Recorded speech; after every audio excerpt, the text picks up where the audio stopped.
Thank you, Liz. And now it's my pleasure to introduce a very important friend of mine, Professor Kelsey Hegarty, our Joint Chair of Family Violence Prevention between the Women's and the Women's and University of Melbourne. And as always, Kelsey's going to present now on some very interesting content, talking about the evidence base to inform the health system response to family violence. Thank you. Thanks so much. I'd like to begin by acknowledging the traditional owners of the land on which we stand and pay respects to their elders past and present. I also, along with Katie, would like to acknowledge the survivors in the audience. I do that at every talk. I think it is so easy for us to think it's out there and not in this room. So I hope whatever I say is empathic to your experience. For those who don't know me, I'm a GP by background, and I came to this a little bit like Sue Matthews, probably thinking I was a touchy-feely GP, and yet I wasn't seeing it. I wasn't seeing the numbers. So we've all got barriers and we all need to learn from each other. And as part of that, I was asked to just really make sure we understood some of the language. Like, the language is ridiculous, isn't it? Domestic violence is what's used in Queensland. Family violence is what's used here. Family violence obviously involves broader than partner violence, yet partner violence is what we hear most about, what evidence we've got. And we're going to hear later where we need to nuance this even further to elder abuse, sibling abuse, adolescent violence in the home, whole range of things.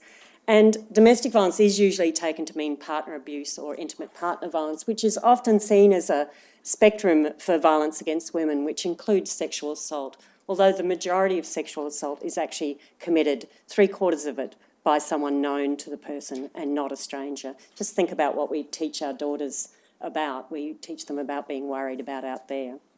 And of course, it's broader than physical violence, which you all know. And the centre of this is the issues around children. And I think that I'd like to start by just getting a view of the room. Who's had some training on domestic or family violence? Put your hand up. Oh, you all have. Keep your hand up. Keep your hand up. Who's had more than half a day? Okay. Who's had more than a day? Okay. Who's had more than a week? Yeah, I'm being silly. Some of you. So all of you have had the basic training.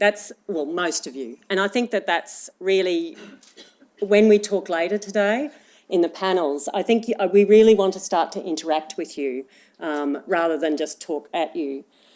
So there is consensus, the World Health Organisation, the Third Action Plan, the Queensland Not Now, Not Ever, our own Royal Commission, and all the work that ANRO's, our research organisation, does to make it that this is a health problem.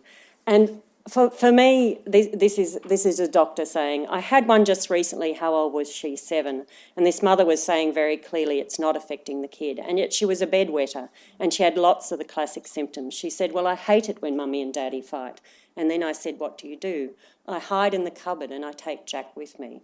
So we're here so that children don't need to hide in cupboards. And this global view of it being a public health approach, I think has really worked. I had to speak to the COAG of health ministers a few weeks ago, and this is the pitch I did to them, that this is a chronic social condition that should be viewed like a public health problem, where really our role is in this secondary prevention of early intervention, preventing recurrence and probably preventing hospitalisations. And it's a whole gamut of things, and we're hoping we're saving lives. But at the moment, I think we need to gain more evidence around that. But every woman wants us to be asking them.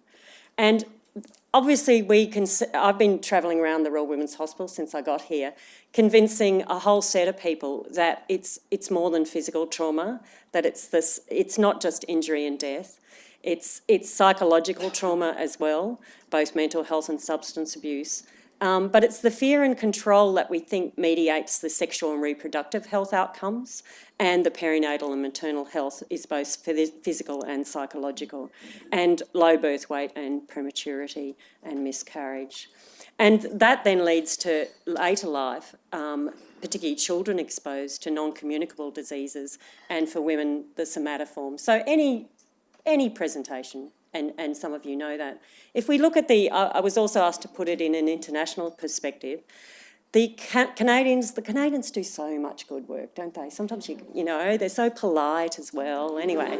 And so they have put a lot of money into this thing called Violence Evidence Guidance and Action that I'm associated with. And it's a public health response. They're really looking deeply at the evidence around it. And I urge you to go to this Vega website because it's got a lot of good information.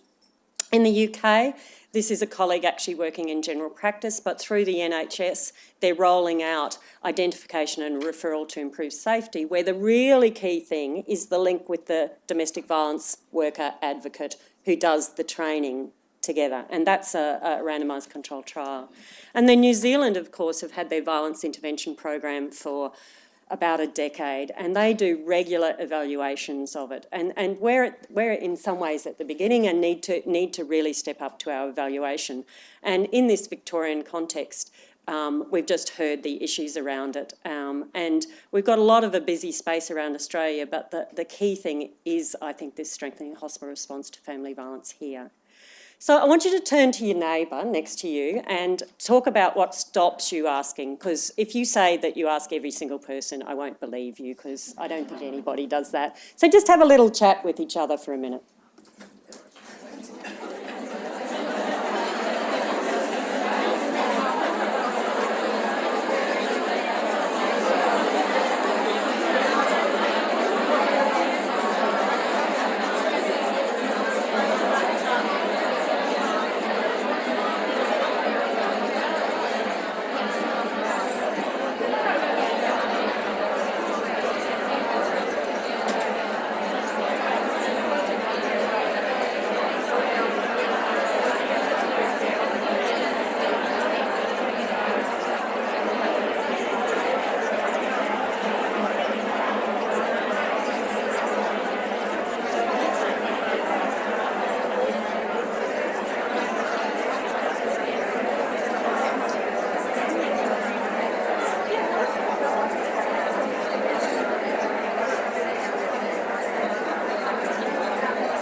Okay, you've only got a few minutes. I've got to stop you again.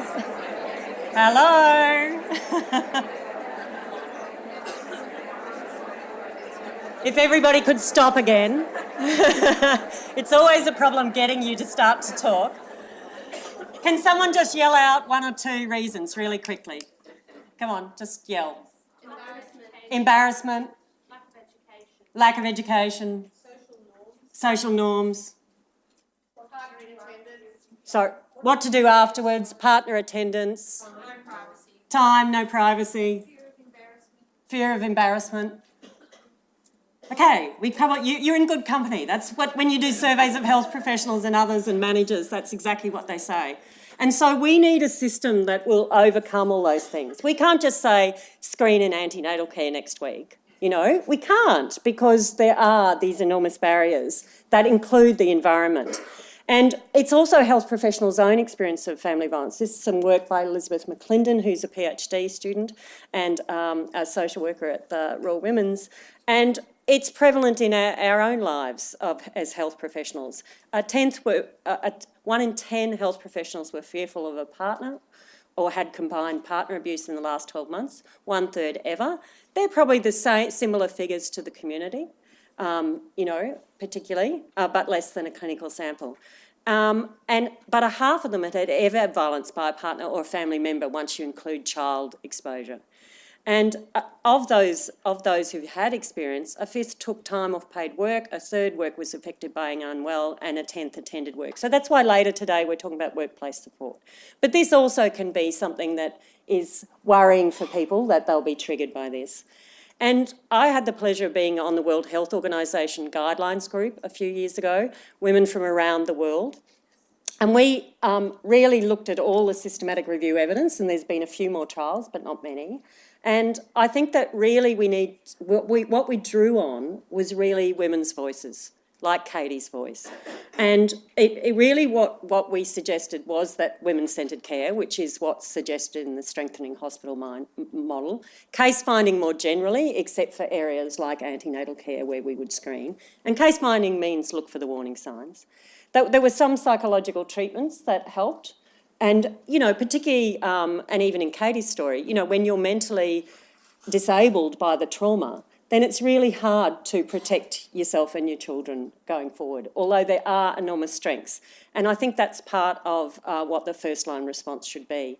Mother-child work seems to work. We didn't have any evidence for adult mandatory reporting of domestic violence. Now, that occurs in Northern Territory, but not in other states, and it occurs overseas. And all health professionals should be trained in first line response and knowledge of safety and services and reflecting on attitudes. So this first line response is easy to remember. It's lives, listen, inquire about needs and concerns, and I get such a surprise what their concern is. I'm worried, you know, about the domestic violence and the safety, but actually their immediate need is something else.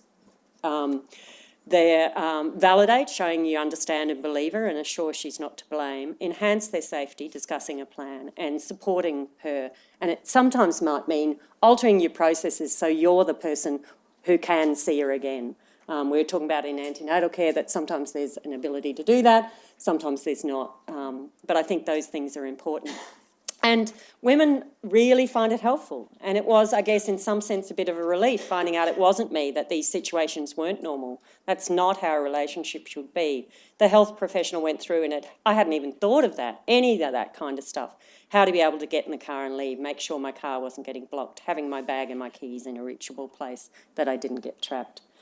And there's quite a bit written about the health systems response because we really need to be doing what is in the Strengthening Hospital Response to Family Violence.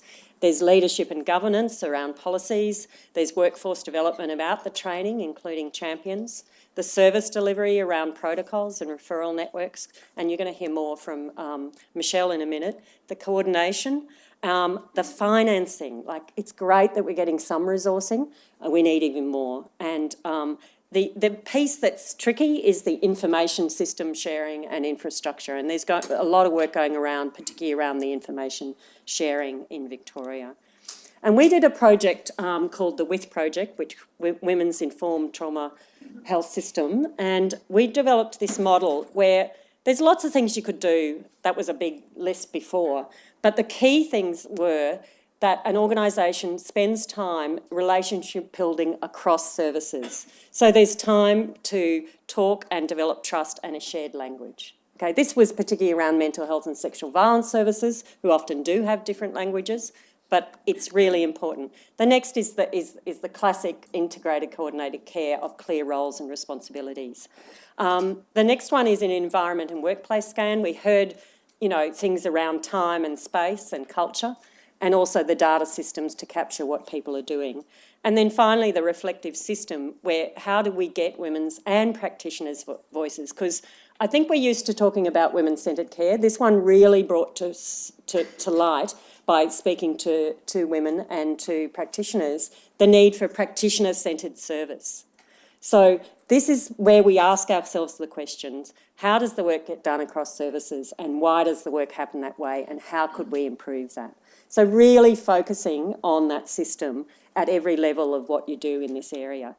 And we can have impact, that if we do what we're thinking of in the Strengthening Hospital Response to Family Violence, including having clear clinical leads and care pathways, we will increase inquiry. We know that from randomised controlled trials in probably other areas like general practice. And we will improve emotional and practical support and advocacy for women and their children, and hopefully improve our responses and increase pathways to safety and care. I'm going to finish with a quote that's really, for me, it's so simple. I wish that health professionals could offer nurturing, safety and care through listening and recommending people to support me. Now, doesn't that sound easy? And isn't it hard to do?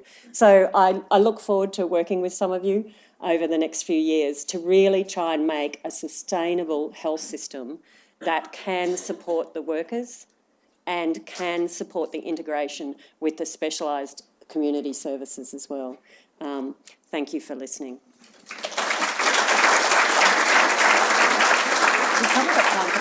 Yeah, thank you, Kelsey. We've got time for a couple of questions, so I might throw it to the audience. Has anyone got a question for Kelsey? And I do have a roving mic here, if you do. I'm counting to 10 while I wait for you all to think. Great. There we go. You never get to 10. Testing. Hi, my name's Marianne Beattie. I work at the Dental Health Services up in Carlton. I've been asked to ask a question about the education. Is it just for clinical staff, or does it also involve non-clinical staff who may actually have the first contact with the patient? Do you want to answer that? Certainly in general practice, we always include the administrative staff. Yeah. Yes, so the Strengthening Hospitals training content does include training for all staff across a hospital. So we've got module number 1 is a shared understanding of family violence, and it goes through the drivers of family violence, and that's for all staff regardless of role. So I think we've made that really important, that it doesn't matter what the role, that training is important for people working in health services. And changing culture means that you need to have more than just the clinicians. Follow-up question? Yes. Yeah. We heard there was something about union involvement that was going to limit the non-clinical staff. Ooh, we all go. Michelle goes like that too. I better get onto that then. I haven't heard anything about that, no, but... Okay. I wonder what the objection would be. Yeah. I mean, we're not asking them to respond. Does anyone have any or ask a insights on this question? Or they're just really getting a shared understanding and as part of the team. Yeah. Any other questions? May I introduce this one? I was going to introduce Michelle then. Thank you. Hi, I'm Heather from Werribee Mercy. And in the West, there's a lot of multicultural groups. Yeah. And the challenge for us is being able to appropriately respond to family violence that's identified from these women. In the sense that we may need interpreters or something like that. So we're thinking about, needing some ideas around, come up with really creative ways of looking at those signs for that particular cohort of women. Yeah. And there's some excellent research being done through an Anne Rose grant by Cathy Vaughan at University of Melbourne, where she's spoken to women from different groups. The project's called Aspire. And I think there's a large amount of work to be done about interpreters and use of interpreters and how that can be enhanced, particularly in this area, particularly if the interpreter comes from the same, it's a bit like rural areas, comes from the same group. And I think that it's essential in, rural women's, there's so many languages spoken, that things are translated into other languages as well, even if it's just information to start with and posters, etc. Do you want to make any other comment? No, that's... Okay. Have we got time for one more? No.